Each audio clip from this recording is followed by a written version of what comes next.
Chers bien-aimés dans le Seigneur, que la paix et la grâce de Dieu vous soient données dans le précieux nom de notre Seigneur Jésus-Christ. C'est toujours un plaisir pour nous de pouvoir débattre de différents thèmes avec vous, surtout que nous nous attardons pendant quelques semaines sur le thème du pardon. Nous aimerions que ce thème puisse atterrir dans la vie de l'Église, dans la vie même du corps de Christ, parce que sans pardon, sans support, nous ne pouvons pas améliorer nos relations, ou du moins la qualité de nos relations en tant que communauté fraternelle, puisque supposément, qui que nous soyons, étant donné que nous ne sommes pas des saints, il est toujours possible que nous fassions du mal à d'autres, que ce soit intentionnellement, que ce soit non intentionnellement. Alors, c'est important pour nous de débattre de la question du pardon. Je ne sais pas où vous en êtes avec le sujet. Je ne sais pas quel cheminement un tel sujet vous a permis de faire dans la vie, mais je suis persuadé que pour plus d'un, il y a une remise en question de leurs propres attitudes, de leurs propres comportements, et même certains, à ce que j'ai entendu, ont entamé le processus de cheminement intérieur qui leur permet d'aboutir à la démarche du pardon. Donc je vous encourage, vous autres qui m'écoutez, à pardonner, à vous pardonner les uns les autres selon les prescrits bibliques pour que nous puissions avancer, puisque Dieu lui-même a un plan pour son Église et ce plan passe par le pardon. D'ailleurs, si Dieu ne nous avait pardonné, ne nous avait pas pardonné, il n'y aurait pas d'Église. Et c'est important pour nous de transmettre à d'autres ce que Dieu lui-même nous a transmis comme message.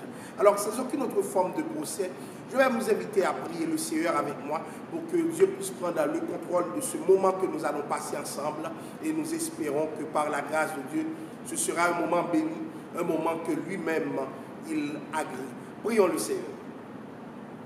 Dieu d'amour, Dieu de compassion, Dieu de miséricorde, nous voici dans ta présence en ce moment.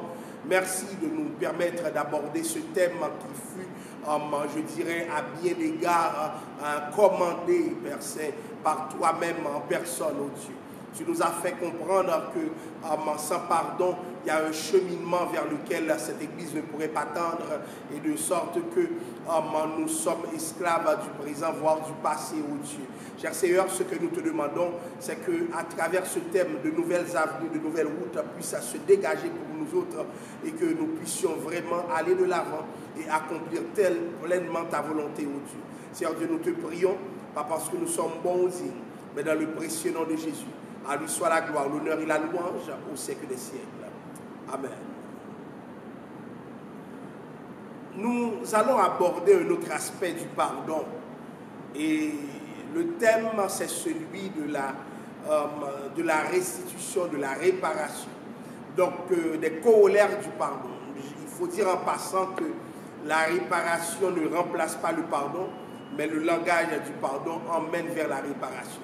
La restitution ne remplace pas le pardon, mais le langage de la restitution est connecté à celui du pardon.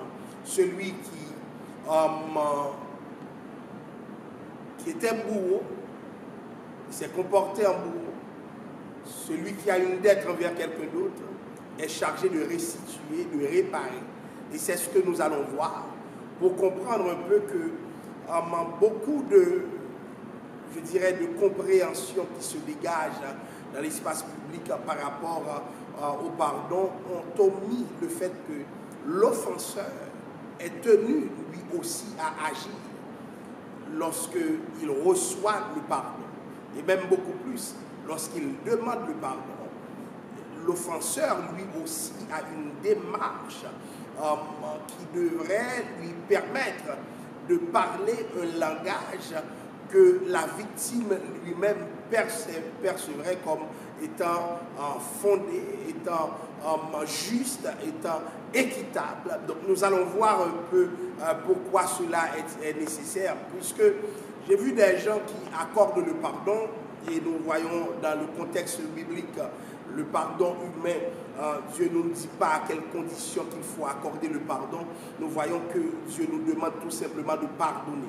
Donc le pardon humain, Dieu ne te dit pas si un tel a fait ci, tu pardonnes, si un tel n'a pas fait ça, tu pardonnes, tu ne pardonnes pas. Donc je vous invite à apprécier nos études antérieures sur le thème.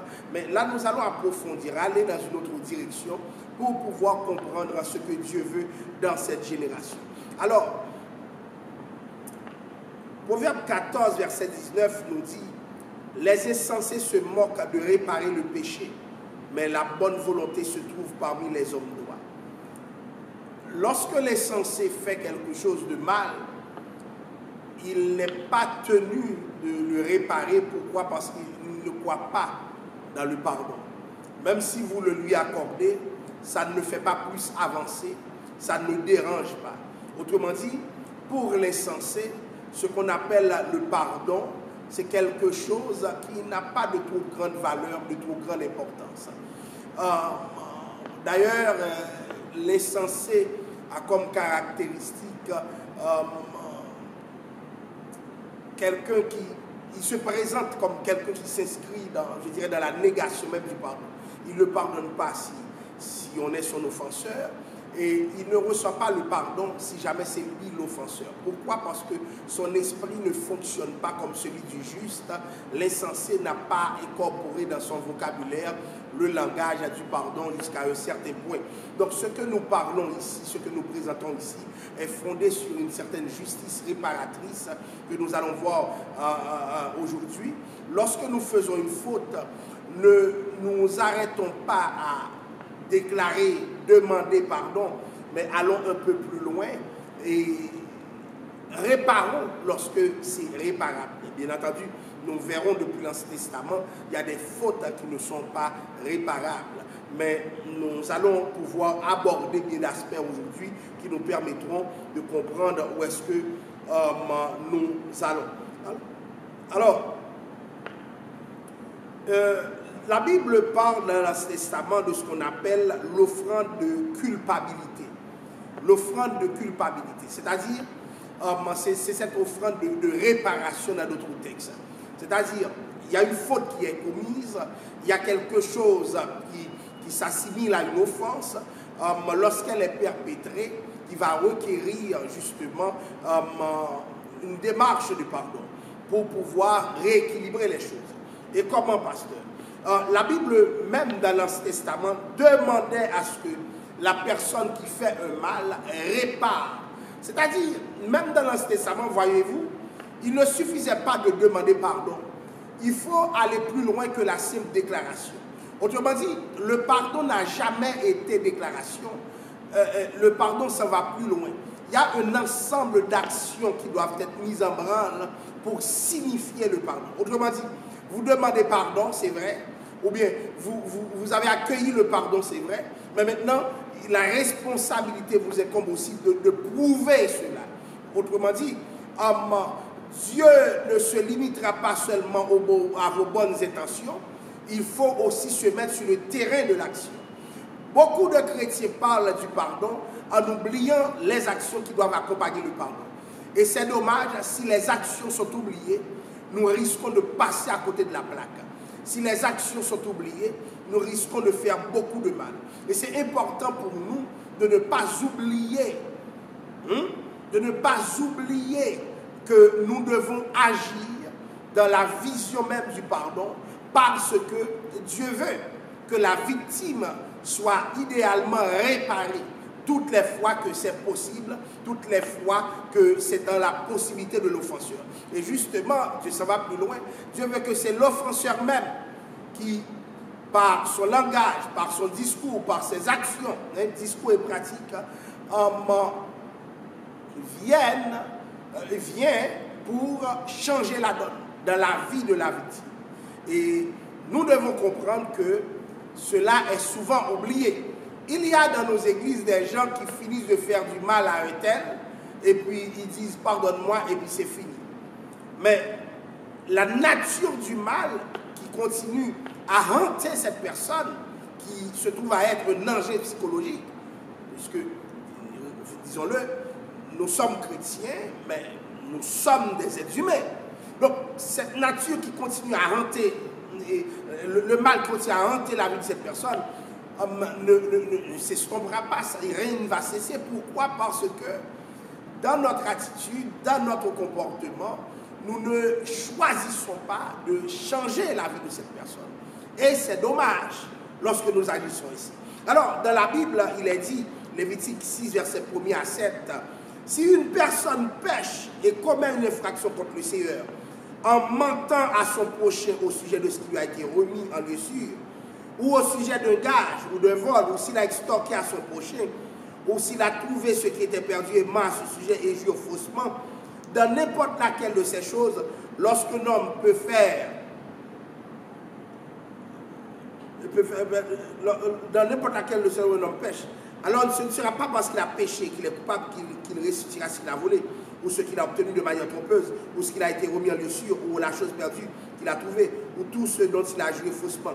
Il restituera, réparation, restitution, il restituera sa pleine valeur, y ajoutera un cinquième de plus, et le donnera à qui il appartient le jour de son offrande pour infraction au prêtre.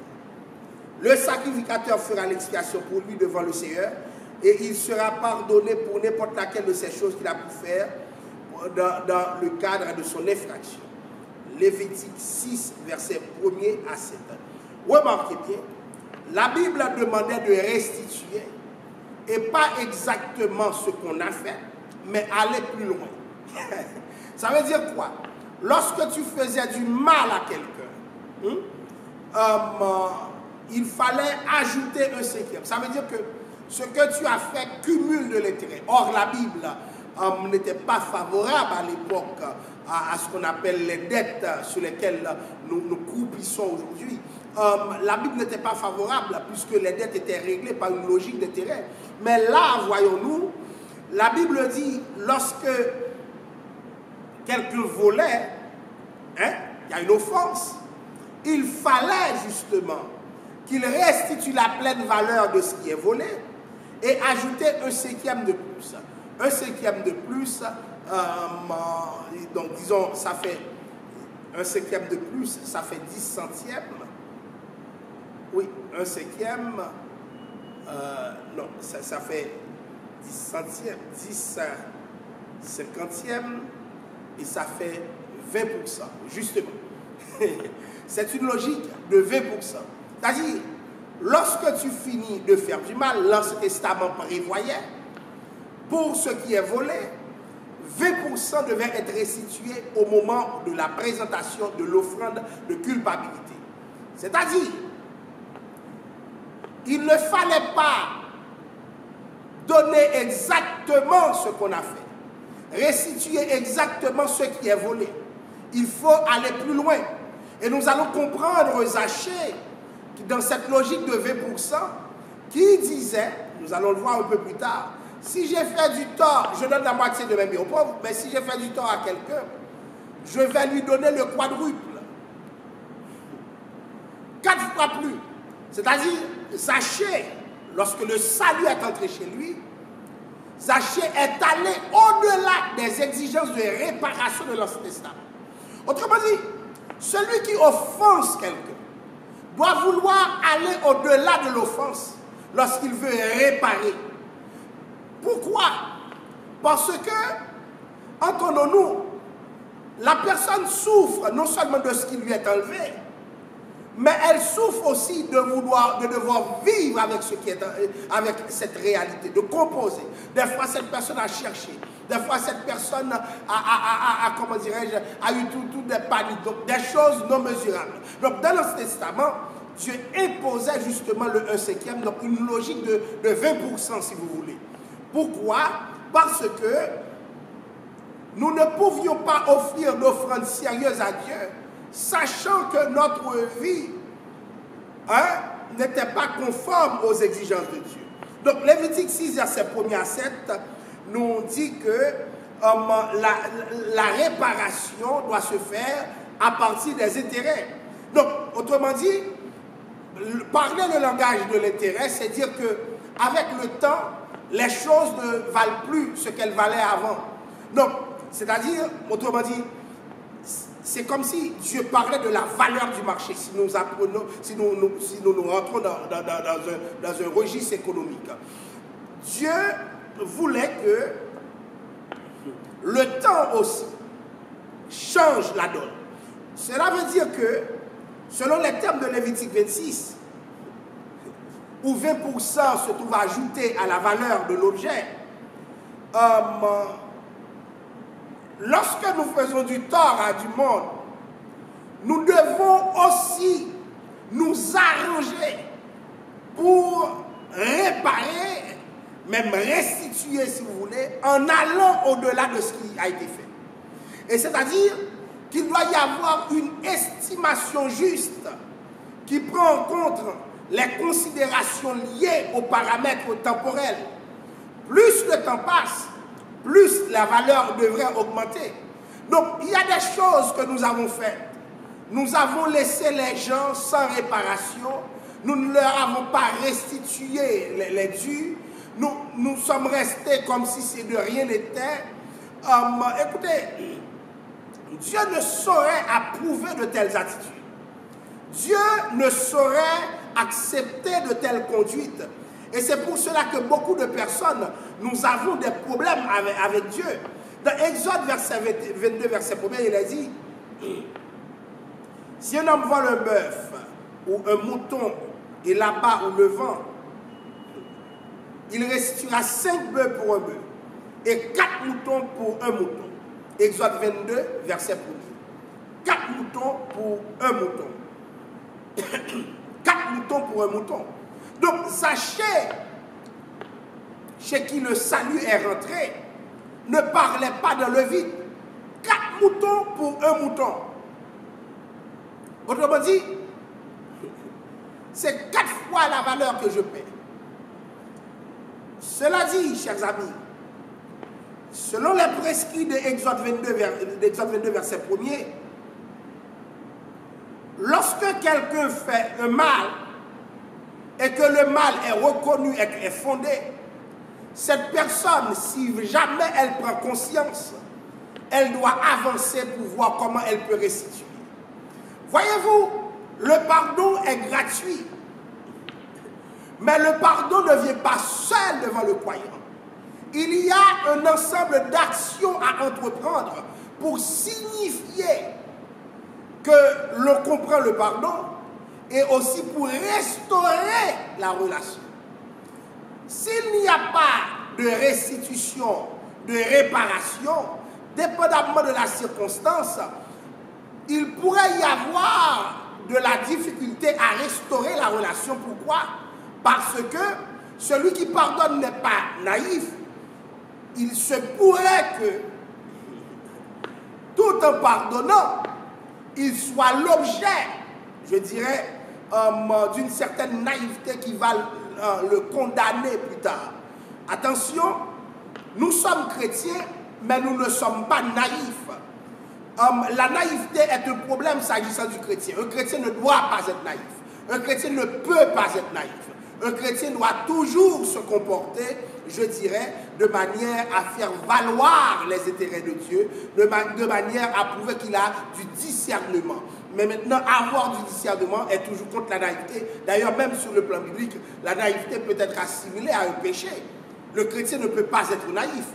C'est pas normal pour un chrétien de faire montre, je dirais, de naïveté. Alors, attendez, Exode 22, verset 3. Si le soleil s'est levé sur lui, il y aura culpabilité pour son effusion de sang. Il devra faire une restitution complète. S'il n'a rien, il sera vendu pour son vol. C'était tellement important que dans la Bible, la personne qui fait du tort, qui vole par exemple, si jamais cette personne ne possédait rien, l'objet même du vol n'était pas là, cette personne elle-même serait vendue. Mon Dieu! Pourquoi? Parce qu'il fallait réparer, donc payer sa dette, donc rembourser. Pourquoi? Parce que sa vie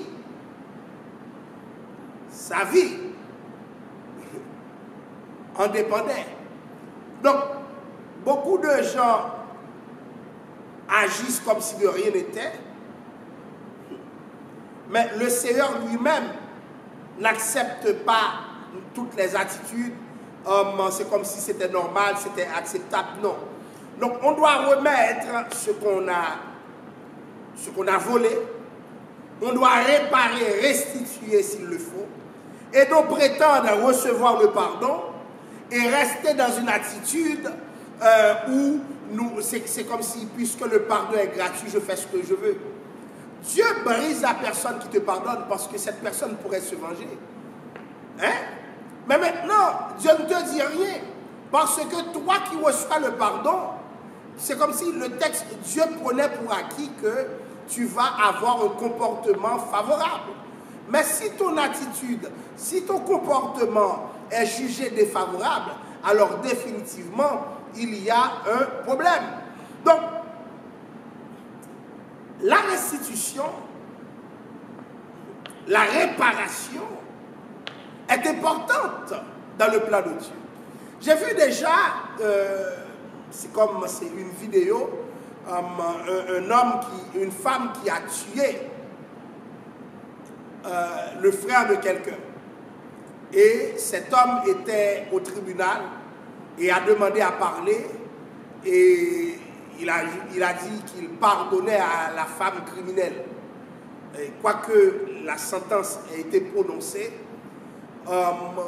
beaucoup de gens ont mal compris l'attitude de cet homme qui est capable d'accorder le pardon. Je le dis souvent, le pardon n'a rien de logique. Le vrai pardon va toujours te mettre dans une scène où les gens vont se poser des questions à ton sujet. Et c'est pour cela que nous disons que le pardon est divin. Si nous prenons le pardon d'Étienne, si nous prenons le pardon de Joseph, si nous prenons le pardon de Jésus-Christ lui-même à la croix, nous saurons que le pardon n'a rien de logique puisque le pardon est adressé au bourreau.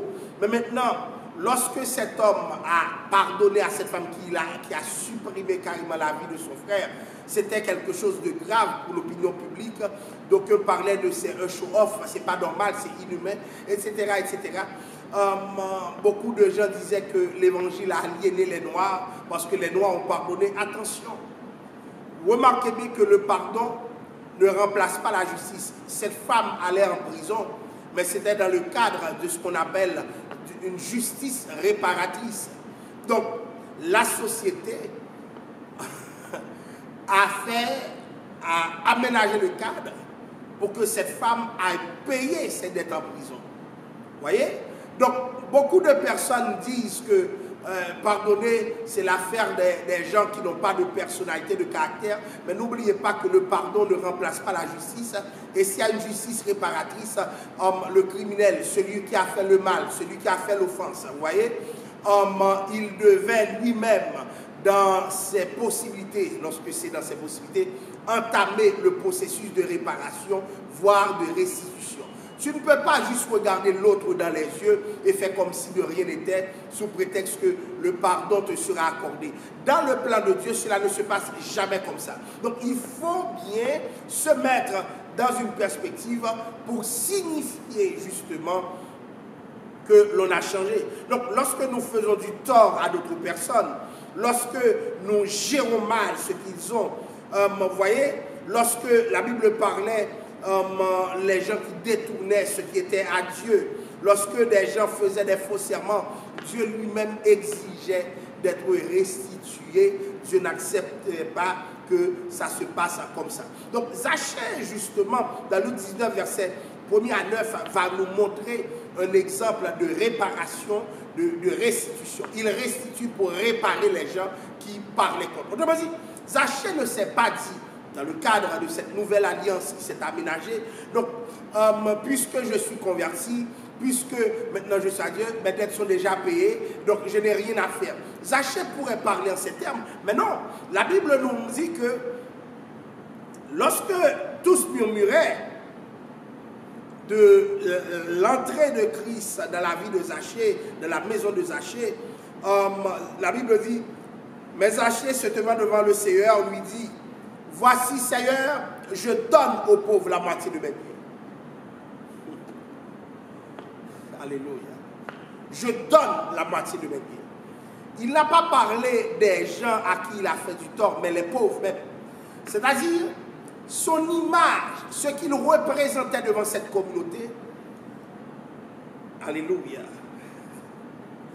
il devait la rétablir, cette image-là. Parce que c'était une image négative. Nous ne pouvons pas servir Dieu avec des images négatives. Lorsque les gens te perçoivent mal, il faut des gestes de réparation pour que les gens commencent à te voir autrement. C'est-à-dire, tu ne peux pas te contenter à passer ta vie à faire du mal à des gens.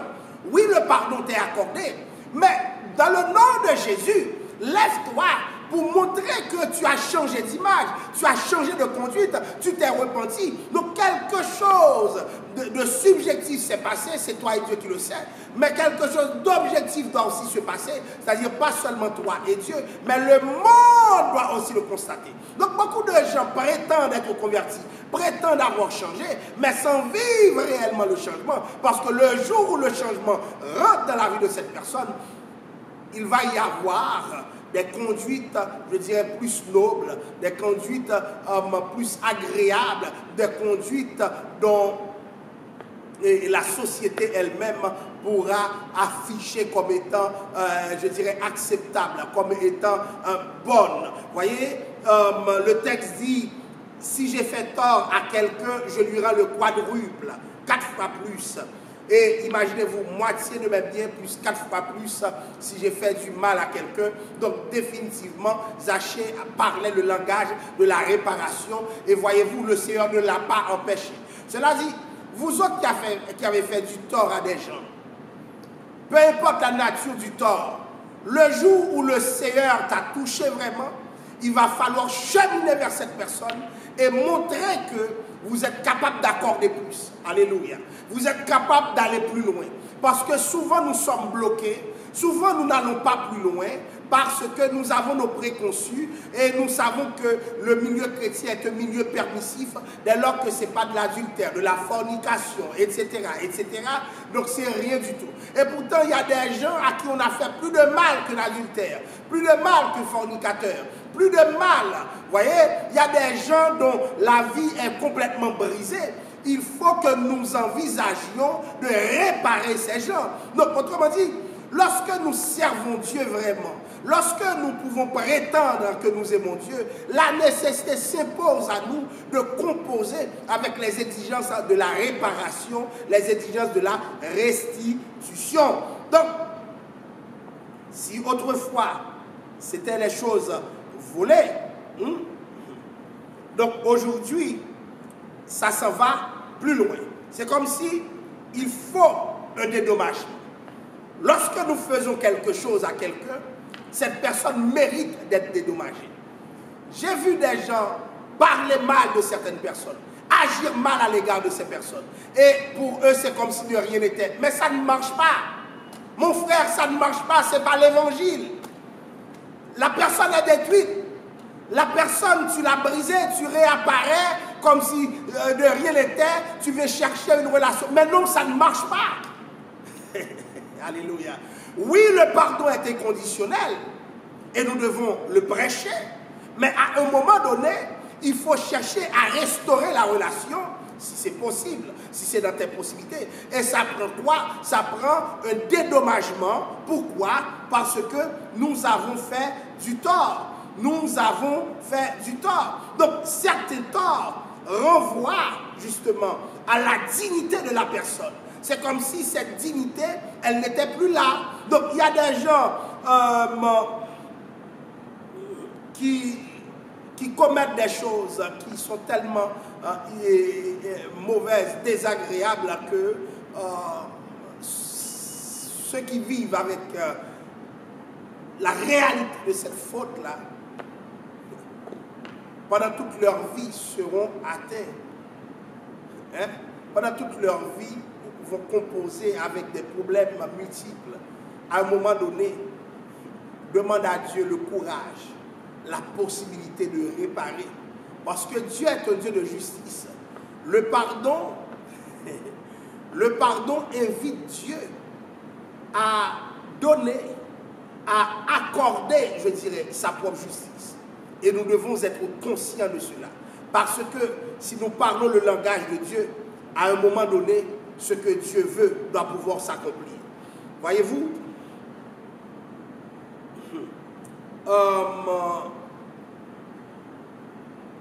la Bible nous parlait dans Exode 22, verset, si un homme dérobe un bœuf ou un agneau et qu'il l'égorge ou il le vend et récite à 5 bœufs, si le voleur est surpris dérobant avec effraction et qu'il soit frappé et meurt, on ne sera point coupable de meurtre envers lui. Si jamais le meurtre se faisait, il y avait un meurtre, pourquoi? Parce que la personne volait. Dans la Bible à l'époque, il n'y avait aucune possibilité de parler d'homicide et de condamner le meurtrier présumé. Pourquoi? Parce que c'est dans le vol qu'on l'a trouvé. Donc, ce que les gens ont était important pour Dieu. Vous voyez? C'était important pour Dieu. Et maintenant, il y avait des cas où la réparation n'était pas possible. Ah, lorsque quelqu'un, vous voyez, dans le cadre de la dignité de la personne, la Bible dit, celui qui dérobera un homme et qui l'aura vendu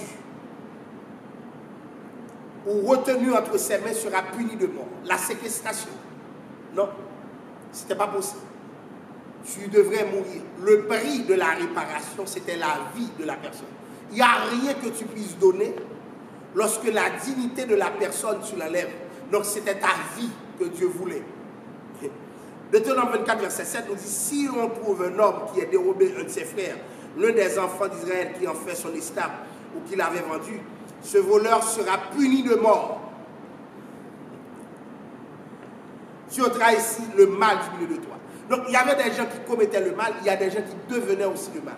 Donc, devenir le mal, c'était dans ce texte, aller enlever la dignité de la personne. Donc, seule la mort suffisait. On trouvait aussi des cas d'adultère qui allaient dans le même sens.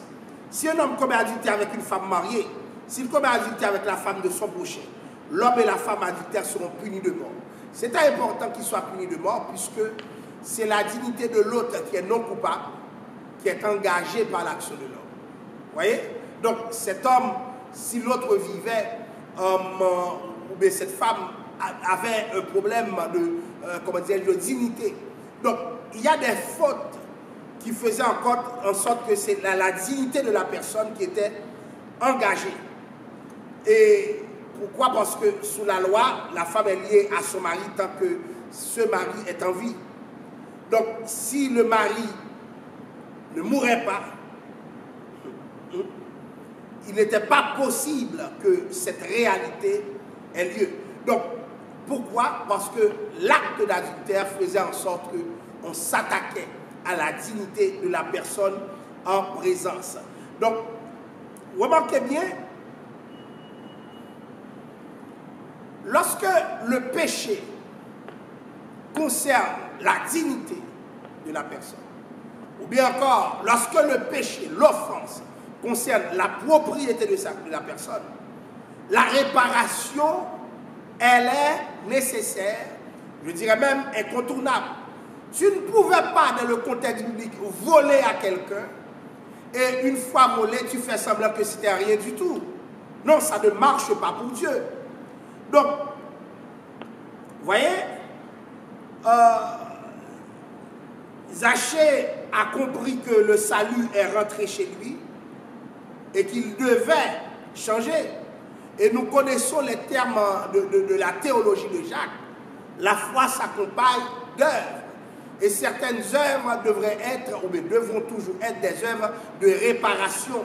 Parce que dire qu'on a la foi, c'est une chose, mais agir en faisant preuve de foi, c'est autre chose.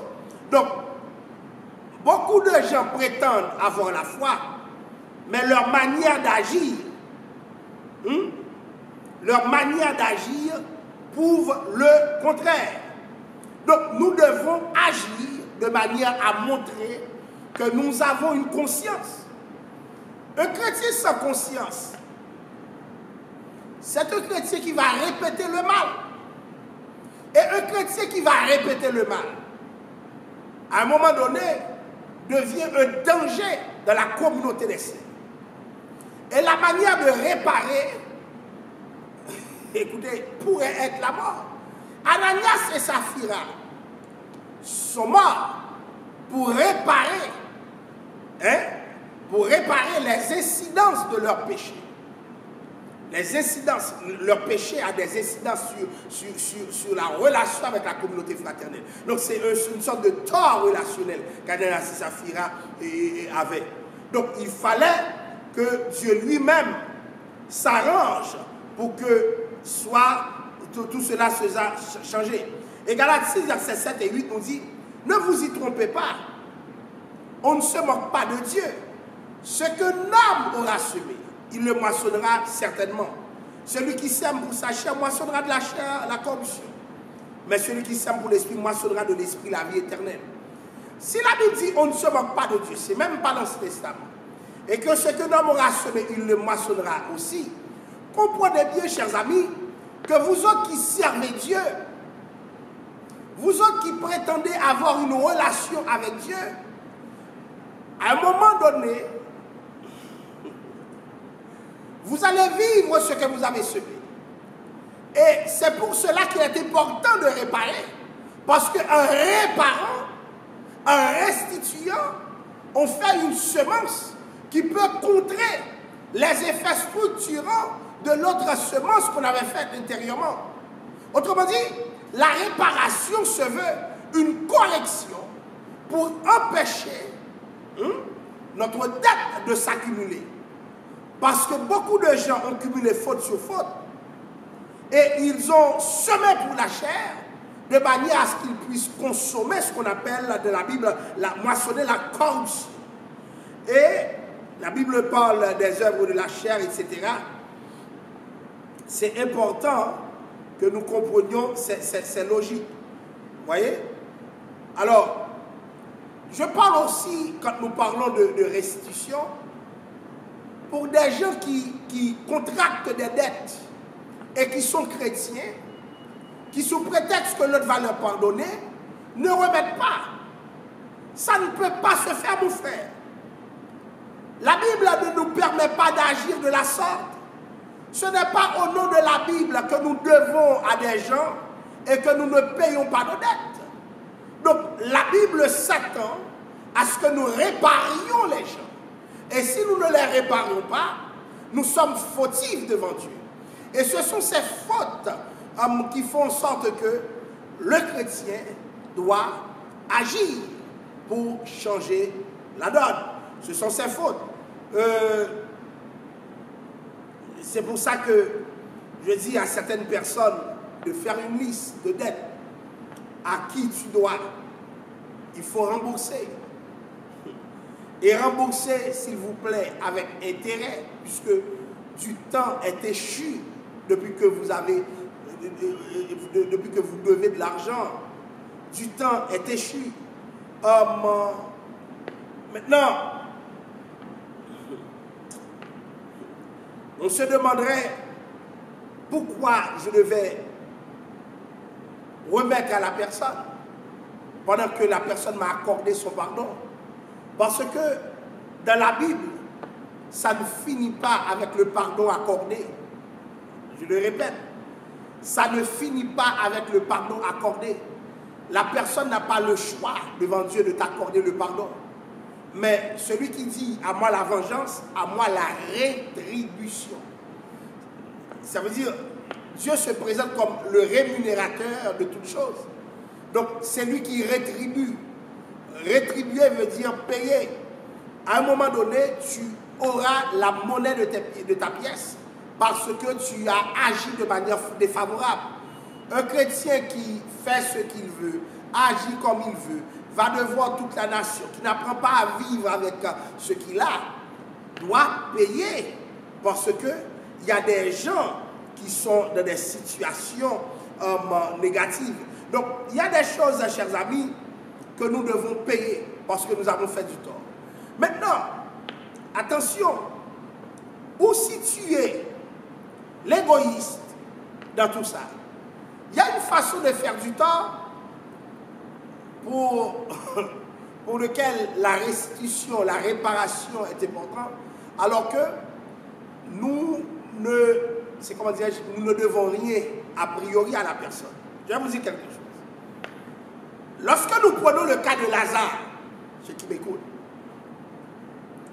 l'homme riche a vu Lazare dans une situation de pauvreté matérielle, une pauvreté criante, exacerbée. Malgré cela, l'homme riche n'a pas réagi. L'homme riche pouvait prétendre qu'il n'a pas offensé Lazare. Mais la faute, elle est là, puisque le chrétien a un devoir d'assistance. Souvent, nous devons demander pardon à Dieu pour les gens que nous aurons pu assister, que nous n'avons pas pu assister. Et nous devons réparer ces personnes tant que cela est possible. Et c'est pour cela que l'Église n'a pas le choix de mettre en place des programmes d'assistance. L'Église n'a pas le choix de faire en sorte que des personnes soient soutenues. Pourquoi? Parce que si l'Église n'agit pas de la sorte, l'Église peut être coupable devant Dieu et cette culpabilité va entraîner des actions sévères de la part du Seigneur. Cela dit, l'assistance des gens qui sont en situation de démunis est plus qu'essentielle. Ça fait partie des incontournables de la vie ecclésiastique. Malheureusement, certaines églises s'enrichissent, mais oublient que les autres doivent manger, doivent boire. Les pauvres étaient toujours avec Christ. Vous voyez? Nous ne pouvons pas les oublier. Les incapables, nous ne pouvons pas les oublier. Donc, il devait y avoir des formes d'assistance alimentaire, des assistances financières pour les autres. Pourquoi? Parce qu'on trouvait à l'église des malades, des infirmes, des orphelins, des veuves, des étrangers, des prisonniers, des nécessiteux. Tout cela rentrait dans le cadre de nos responsabilités, de la responsabilité des églises, parce que l'église devait prendre soin.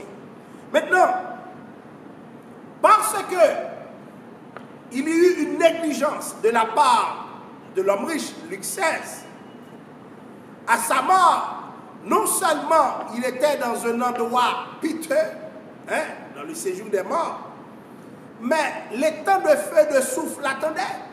Il voulait voir Lazare, le consoler. Imaginez-vous, lorsque l'homme riche a vu Lazare et maintenant Lazare est dans une autre condition, il aimerait que Lazare maintenant aille tremper sa main pour qu'il puisse avoir une consolation avec de l'eau. Et pourtant, ce que l'homme riche n'a pas voulu réparer sur terre, lui sera redemandé dans le cadre de son parcours au séjour des morts. Donc, j'ai vu des gens fermer les yeux et prétendre qu'ils sont encore chrétiens, qu'ils sont convertis. Ce n'est pas devant mon Seigneur que tu peux agir de la sorte. À un moment donné, Dieu va te frapper. Dieu va te frapper. Pour les gens que tu n'as pas aidés, alors que tu étais en position d'aider, mais ton cœur n'était pas ouvert, il va falloir que tu entames un processus de restauration. Et la restauration, elle est plus que nécessaire. Tu dois restaurer le frère, tu dois restaurer la sœur, tu dois restaurer les membres de ta famille. Pourquoi? Parce que Dieu le voit ainsi. Donc, beaucoup de gens doivent réparer. C'est pour cela que Zachée s'est mis en règle, parce qu'il connaissait la loi et les prophètes. Maintenant, tu connais toute la Bible. Tu connais toute la Bible. Il y a des gens qui ont passé leur vie à voler d'autres personnes. Maintenant, tu te trouves en situation où tu es stable, tu ne voles plus. Mais et les gens que tu as volés, et les gens auxquels tu as fait du tort, tu devras obtenir non seulement leur pardon, mais aussi les réparer, sachant que ce vol leur avait fait du mal. Tu ne peux pas continuer à servir Dieu en faisant en sorte que tu ignores complètement le passé. J'ai entendu des gens dire, les choses anciennes sont passées, voici toutes choses sont devenues nouvelles. Entendons-nous, la Bible dit, et je le crois, je le vis, les choses anciennes sont passées. Cependant, nos dettes n'ont pas encore été réparés. Dans le cadre d'une vie nouvelle, il faut réparer. Il faut payer nos dettes.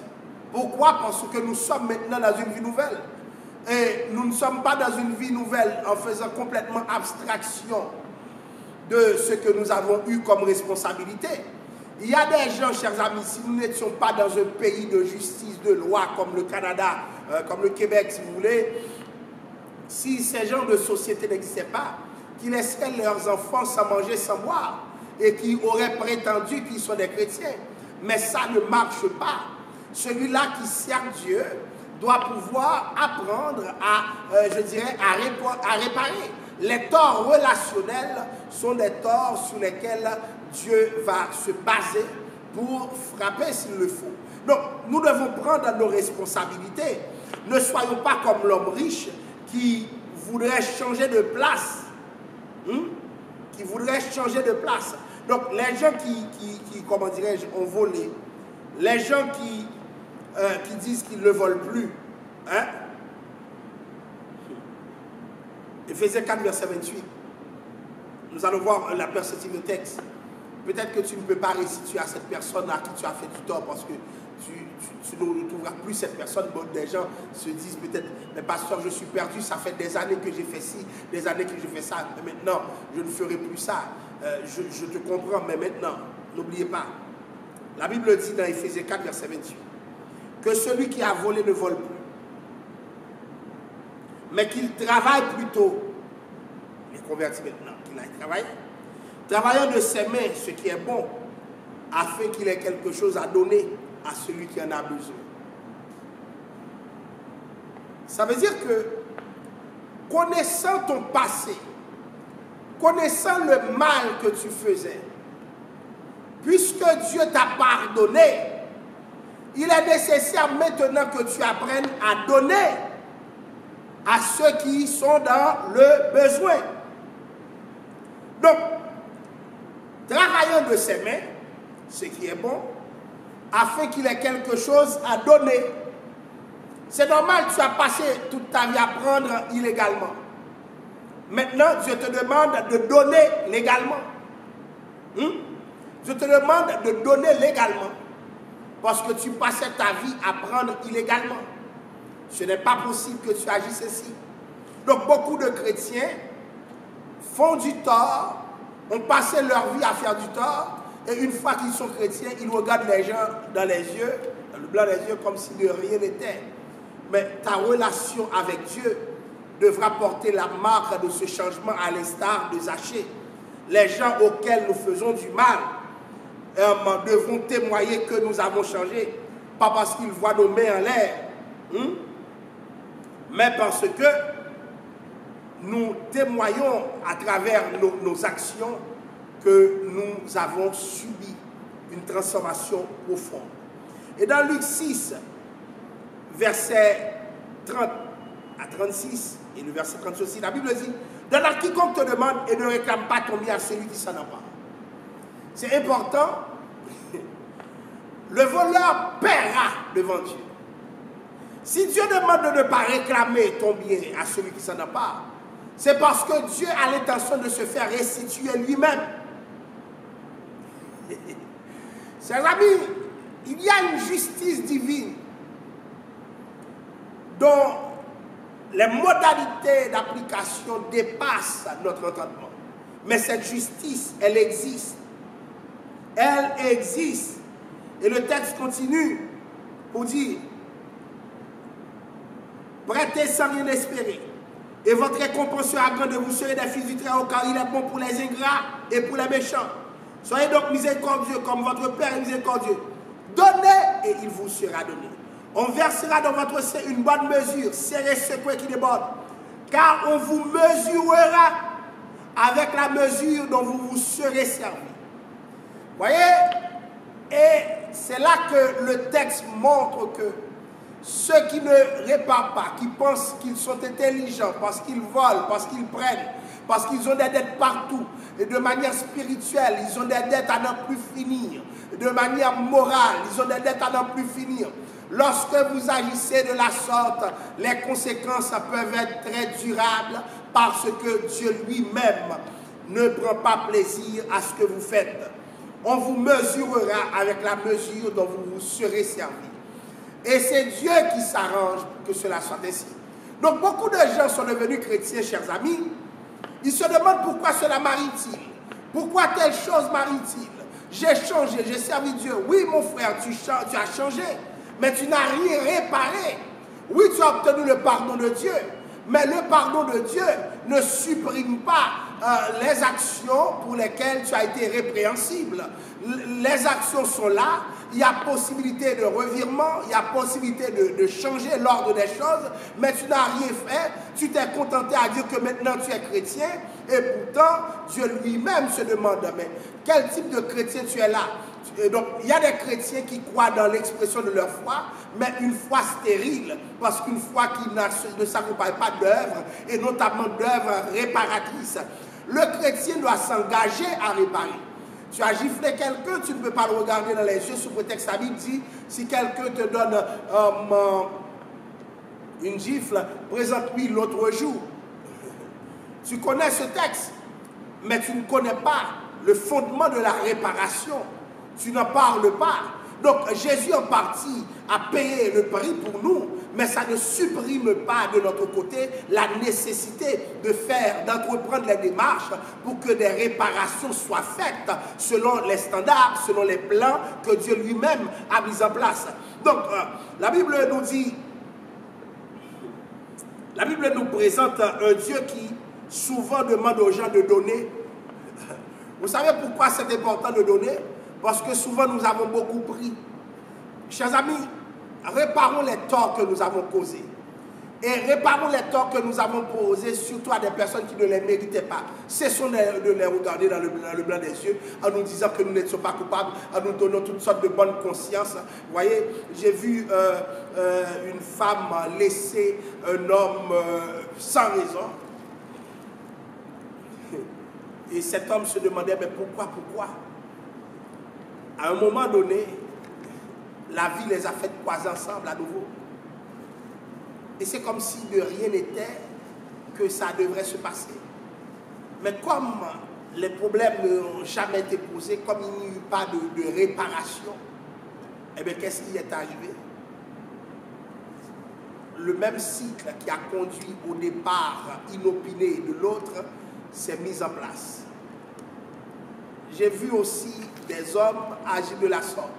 Quand vous avez du tort, apprenez à l'assumer. Ça, c'est l'évangile. Parce que si vous ne l'assumez pas, si vous faites comme si de rien n'était, les conséquences risquent d'être durables. Puisque la Bible nous montrait qu'il y avait un 20% qui s'appliquait. Hein? Donc, il y a manifestement dans ton cas quelqu'un qui va chercher ce que tu ne veux pas donner. Quelqu'un qui va prendre ce que tu ne veux pas donner. Et si tu te mets dans cette posture, attention, les conséquences risquent d'être graves. Et j'aime Luc 16, verset 9 à 14, qui dit « Et moi, je vous dis, faites-vous des amis avec les riches, les richesses injustes, pour qu'ils vous reçoivent dans les tabernacles éternels quand vous viendrez à manquer. Celui qui est fidèle dans les moindres choses est aussi dans les grandes. Et celui qui est injuste dans les moindres choses est aussi dans les grandes. Si donc vous n'avez pas été fidèle dans les richesses injustes, qui vous confiera les véritables? Et si vous n'avez pas été fidèle dans ce qui est à autrui, qui vous donnera ce qui est à vous? Dans la vie, tu obtiens ce que tu fais. Donc c'est une loi. Nul serviteur ne peut servir de maître car il haïra l'un et aimera l'autre. Il s'attachera à l'un et méprisera l'autre.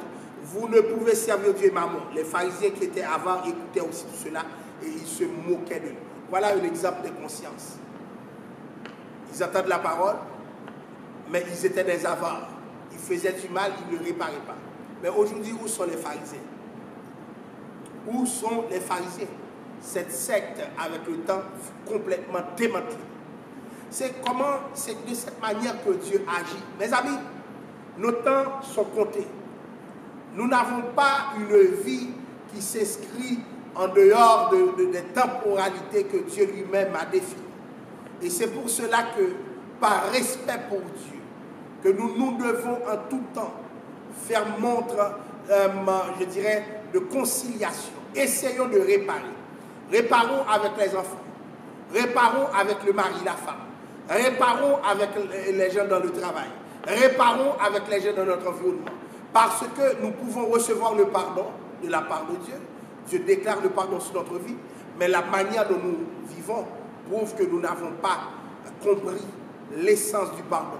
Donc, n'allez pas demander pardon pour demander pardon, mais agissez comme quelqu'un qui réclame le pardon. Le surplus, donne-le. Le surplus, accorde-le.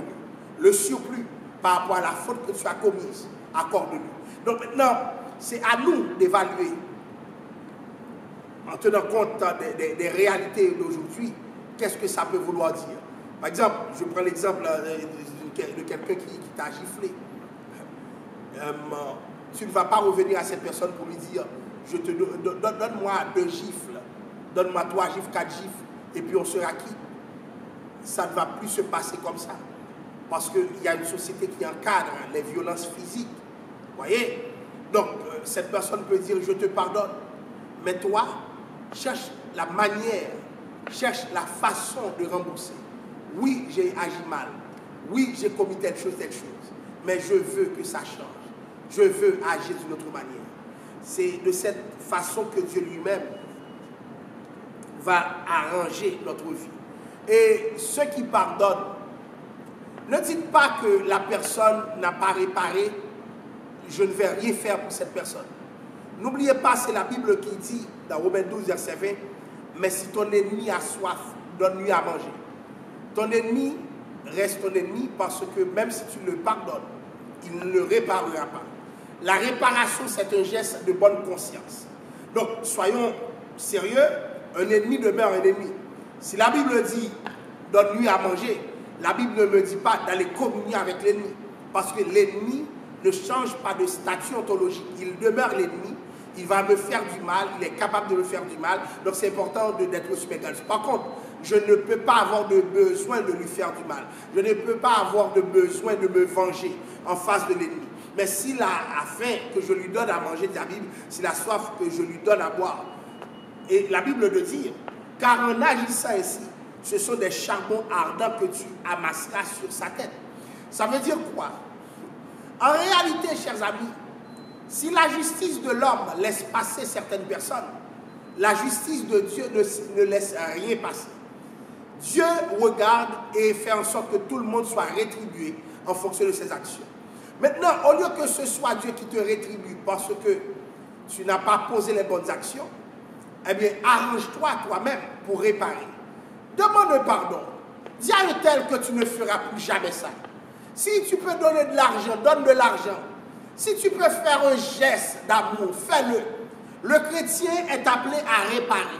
Et la réparation est incontournable dans la vie de l'homme de Dieu. Nous ne pouvons pas faire du mal indéfiniment. À un moment donné, il faut arrêter. Et arrêter veut dire quoi? Arrêter veut dire prendre les dispositions pour que notre attitude, comment dirais-je, change. Et ça implique la réparation. On nous dit que, je ne sais pas si vous le savez déjà, lorsque quelqu'un a fait du tort à un autre, et cette personne vient dire, je t'en prie, pardonne-moi. Le cœur de l'autre, là, le cœur de l'autre commence à subir une transformation parce que c'est pire lorsque tu es dans l'indifférence. Tu ne fais rien du tout et puis tu as fait une faute. Non, mon cher, ça ne marche pas. Même si la personne ne veut pas t'accorder le pardon, mais au moins, tu auras tenté une réparation dans le discours et une réparation qui peut s'en suivre par des gestes. Vous voyez? Donc, ne pas rester non plus au discours. Parce qu'il y a des actions où ça demande plus que de réclamer un pardon. Il y a des actions qui demandent d'aller plus loin parce que la faute a causé des dommages graves. Donc, il faut essayer de stopper ces dommages. Il faut essayer de finir avec ces dommages. Et c'est de cette manière que nous pourrons avancer. Donc, nous sommes contents de pouvoir débattre avec vous de la question du pardon. donc, et surtout de la thématique de la réparation, de la restitution. Et nous espérons que comme chrétiens, vous avez fait le nécessaire pour que des gens dans votre entourage soient réparés. Je vais prier pour vous. Nous allons terminer et n'oubliez pas d'appliquer le message. Remarquez bien, il y a des gens qui vous avez fait du tort. Arrangez-vous pour réparer ces personnes. Prions le Seigneur. Dieu d'amour, Dieu de compassion et de miséricorde, nous voici dans ta présence. Ce que nous te demandons, c'est de nous permettre de vivre ce que nous disons. S'il y a des gens qui nous écoutent ou qui nous écouteront, qui ont fait du tort à d'autres personnes, ce que je te demande en ce moment, c'est que la donne change. Et comment cette donne changera au Père? C'est parce que tu permettras à ceux qui ont fait du tort de vouloir réparer. Seigneur, accorde-nous le courage de réparer. Alléluia. Tu as déjà fait le nécessaire pour réparer plein de choses. Mais il y a une réparation qui nous appartient. Et lorsque nous ne réparons pas ce que nous pouvons et nous devons réparer, toi-même tu viens en rémunérateur. Tu viens, Père Saint, comme celui qui va rétribuer à chacun selon ses œuvres. Nous voulons, Père Saint, être de ceux qui font des actions réparatrices pour que, Père Saint, la donne change autour de nous. Que ton Église change et que ton Église connaisse ta parole. Merci, Seigneur, nous te prions dans le nom de Jésus. À lui la gloire, l'honneur et la louange au siècle des siècles. Amen. Au revoir et à la prochaine pour de nouvelles études. Merci beaucoup.